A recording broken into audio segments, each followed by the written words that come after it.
While most of the U.S. has seen a rise in the number of whooping cough cases, the numbers have actually gone down in the U.S. state of California after a major outbreak there in 2010. I had a chance to talk to Grace Aldrovandi, an associate professor at the University of Southern California. She's also a doctor who treats the infection at Children's Hospital in Los Angeles.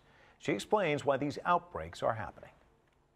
Well, I think we've all become aware in recent years how there's a tremendous anti-vaccine, anti-science movement. So a lot of parents, as high as 9% of parents, are refusing to immunize their children.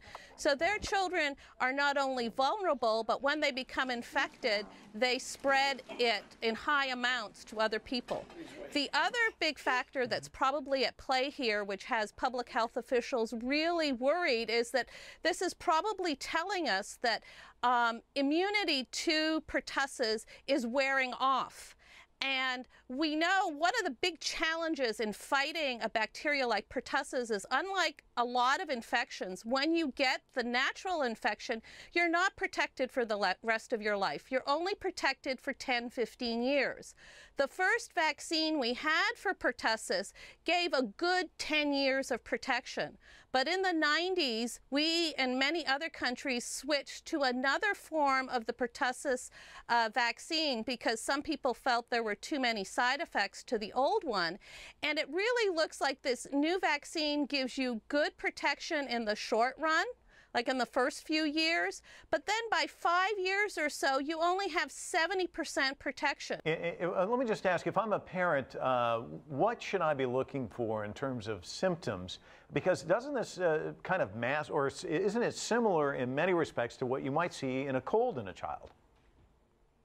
Exactly, and especially in young children, they don't have a lot of fever at the beginning, and they have a really mild cold, and you don't think of anything for the first couple of weeks until they start coughing. And so I would say to mothers, get immunized when you're pregnant. In the last part of pregnancy, there's this almost miraculous transfer of immunity from you to your baby. And so should the father and everybody else in the household, because we know 70% of the time babies are getting infected from someone in the immediate household. So, you know, fathers, grandparents, you would stand guard if you knew there was a baby killer in your neighborhood. Well, there is. It's called whooping cough. So get out and vaccinate.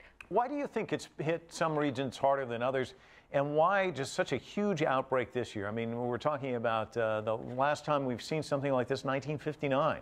I think that what we're seeing is this sort of perfect storm of people not being immunized or under-immunized, as well as the waning immunity that our current vaccines appear to be giving. Dr. Aldrovandi, thank you so much for talking to us. Certainly appreciate it. You're very welcome. And go get vaccinated. Good advice.